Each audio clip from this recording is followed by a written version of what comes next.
अरे घनवा बनवा बाहा जेला सब के अंगनवा। अरे घनवा बनवा बाहा जेला बहुजन के अंगनवा।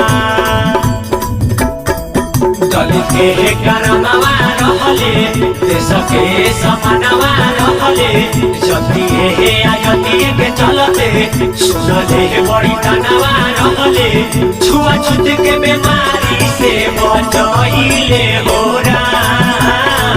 छुआछूत के बीमारी से बचइले हो राम।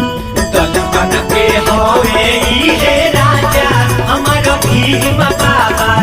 दलितन के होवे इहे राजा हमर भीम बाबा।